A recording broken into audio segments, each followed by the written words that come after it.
Hello mga madam ko, good afternoon. So ayan, mag-inject tayo ng pangpa-fresh kasi nahagard na tayo ng ilang days. So kailangan natin magpa-refresh para gumanda at kahit papaano maagapan yung ating pagkakaroon ng age spots. So ayan mga belat ko, nag-inject po ako ng glutathione. So, nagmi-mix po ako ng mga nilagyan ko po siya ng placenta para kahit papaano magiging bagets. So, ayan mga kabilat ko, pinagsama-sama na natin lahat ng mga ingredients. Char lang. Pinagsama-sama natin yung placenta, yung glycolic acid, mataas na dosage ng vitamin C, mataas na dosage ng glutathione, para maging fresh. Hinaluan ko rin siyang formalin. Char lang. Charot lang. So, ayan mga kabilat ko, after kong pagsama-samahin lahat, is ready na po siyang i-inject natin sa ating katawan. So, kailangan nating pahalagahan ang ating atay dahil importante yan sa ating kalamang looban. Charot lang. So, ayun mga kabilat ko, huwag natin pabayaan nating sarili kasi aside sa anti-aging, aside sa antioxidant, ang glutathione is nagpoprotekta siya sa ating atay. At the same time, pinapataas niya ang ating immune system. Kasi ang immune system, yan yung barrier natin sa katawan natin para sagupain lahat ang tropa ni San Goku. Char lang. Hindi sa San Goku mga kabelat ha, sagupain lahat ng mga papasok na bakterya sa ating katawan. Kasi syempre, prone na tayo sa air pollution, prone na tayo sa lahat ng mga pollution na nasasagupa natin araw-araw. So, ayan. So, kailangan natin ng protection.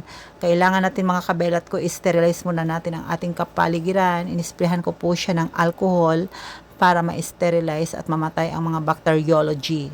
Char lang. So, ang mga bacteria.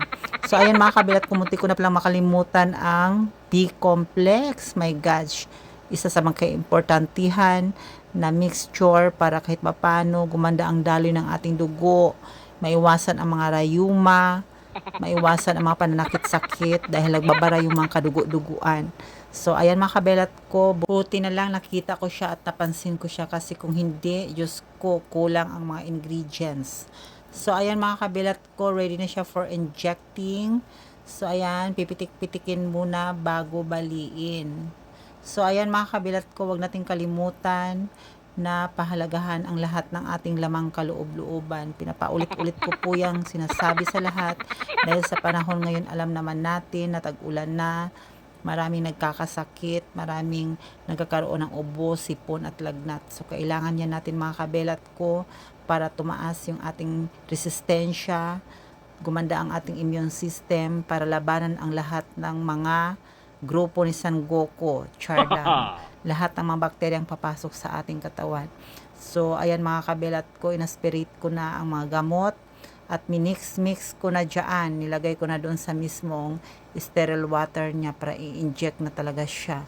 Ang tagal naman i-inject ni mama. So, ayan mga kabelat ko, napakatagal talaga. So, may pa-smile-smile ka pa dyan. So, ayan, i-mix na natin mga kabelat ko sa dextrose. Char lang.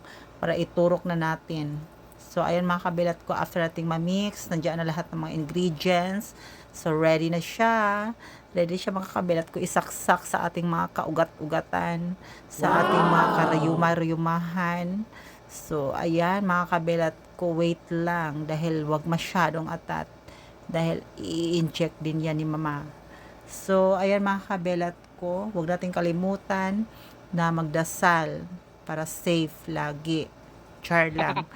So, ayan. Ano bang kinakalikot mo dyan, te? I-inject mo na yan. Lulo ka talaga. So, ayan mga kabilat ko. Ang dami niya, mga procedure. Ang tagal ng injection. Inaantay na. Matagal pa Magtagal pa ba ang umpisa? Diyos ko day. Anong petsa na? Napapagod na ang mga audience impacto. So, ayan mga kabilat ko. Ano pa bang ina-aspirate dyan? Uy, napakatagal. Laman talaga. Lulo ka talaga, te. So, ayan, may isa pa pala nuntik na makalimutan kasi importante daw yan. So, ayan na mga kabilat ko, ready na siya. I-inject na talaga siya ni mama. Ano pa ba yan, te? Napakatagal naman yan. Napapagod na ako. Ang hirap voice over. Lulo ka talaga. Bilisan mong itusok na yan. Itusok mo na sa kaugat-ugatan mo at na maging fresh ka na. Hinaluan mo na ba ng formalin yan? Lagyan mo ng formalin na 37% para maging fresh. Ayan na ate yung mga kabelat, yung formalin na minimix niya. Napakatagal. Diyos ko, Marimar, anong petsa na napagod na yung mga audience impacto. Bilisan mo na, Day. Huwag ka na mag-char. Kasi napapagod na ako dito magbo-voice over. Ang tagal-tagal mong ang tagal-tagal mong mag-mix dyan. Kung pwede nga lang mga kabelat, no, inumin na lang talaga yan para wala ng kapagod-paguran. Yes, ayan na. Wait ka lang, Bilat. Malapit na. Inject na siya talaga. Nilagyan na ng swero. Nilagay na lahat ng mga Iswero ba yan? Or butterfly ang gagamitin mo? So, ayan mga kabelat ko. Alert na siya. Napagod na siya. Nakaramdam ata siya. So, ayan. Bilisan mo itusok na yan. Bilisan mo. Diyos ko, anong petsa na. Dalian mo, te. Napapagod na ako kay voice over dito. Pigain mo na, sabot ng iyong makakaya. Itusok mo na yan lahat. Kung gusto mo sa ugat sa liig para mas malaki. Mabilis. Napakatagal. Nagmamadali na yung mga Napapagod yung mga audience impacto dito. Napakatagal mong mag-inject. Lulo ka talaga. Ano pa bang ini-emote mo dyan? Bilisan mo. Ito namang isa, ang tagal magbigay ng ipit kasi walang panari, walang sabitan. O, ayan na mga kabelat ko, ready na siya para sa kanyang safetyness. Nagdasal na siya ng Aba Ginoong Maria, Ama namin, at sumasampalataya para safe. O, ayan, bilisan mo na, te. Inumin mo na yan, te. Higupin mo na. Ang tagal, yung butterfly, bilisan mo. Ay, Diyos ko, mga kabelat ko, nakakapagod na. Kakaantay, wala na akong sasabihin dito. Hindi ko na alam ang sasabihin ko. Diyos ko, Marimar. Napapagod na ako mag-voice over. Bilisan mo na, pigain mo, tusukin mo na ng needle dyan. Yung malaking needle ang itusok mo, te. Dyan mo na sa liig, isaksak mo na yan lahat. So, ayan na mga kabelat ko, ready na talaga siya para sa kanyang freshness. Ayan, may pa-aspirate pa siyang nalalaman, napakatagal. Ano pa ba, yung mga bubbles, hayaan mo na yan na pumasok sa katawan mo. At ang matapos na ang lahat ng mga stress. Ang tagal mo mag-inject, Mariosep Dolor, anong petsa na? Kung ininom mo na lang yan, hayaan mo na yung mga bubbles niyan, te, inject mo na. Very inject mo na talaga ng bongga. Anong plano mo, anong petsa na? Bakit hindi pa to kinakat nung inedit to nung sa InShot? Diyos ko dapat pinutol na.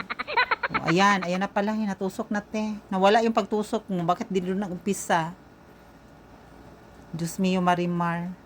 Inumin mo na, higupin mo na. Hayaan mo nang di matusok sa ugat para dumiretso na at nang maaprubahan na ng St. Peter yung accommodation. So, ayun mga kabelat. Pinush na lang niya kasi para mabilis. Bilisan mo, Day. Anong petsa na? Ang tagal-tagal mag-inject. Diyos ko, hayaan mo nang pumutok yung mga ugat. Bilisan mo na yung pagtusok. Bilisan mo na yung mo dyan. Hayaan mo nang walang ugat na, walang dugong lumabas, walang mababaklong dugo. Para matapos na rin. Sponsor kaya ang Gomez Funeral Home, Adore for the Next Future. Maraming sponsoring ang may mga gift certificate, char lang. So, ayan mga kabelat ko, tatapusin na natin ang video na ito. So, in-inject na ni Mama lahat ng mga dapat i-inject para maging safe ang lahat. Araw-araw mag-ingat. So, ayan mga kabelat ko, thank you for watching. Tapos na yan, te. Ayoko na. Tapos na. Bilisan mo na dyan. Hanggang saan pa ba tong video na to? May Mariosep, Marimar. Napakatagal. Napagod na ako. Wala na akong sasabihin. Hindi ko na alam ang sasabihin ko. Sana matapos na yan. Ubusin pa ba natin hanggang matapos yung video na to? O, kayo naman ang dyan. Ang hirap pala mag-voice over, Mariosep. Dolor, napakatagal. So, ayan ang mga kabelat ko. Malapit na talaga siyang matapos. Inubos pa yung 50 ml. 100 ml ata yan. Diyos ko, napakatagal. Dapat niyan ginawang 2 vials yung vitamin C para maging protected ka sa ulan, sa mga sakit-sakit. Huwag ka na mag-smile dyan, te. tapusin na tong video na to. Hanggang saan ba to? Diyos ko, Meta. Diyos ko. Ayaw ni metamorphosis ng ganyan. Napakatagal. So, ayun naman kabelat ko. And I love you so much. Mom.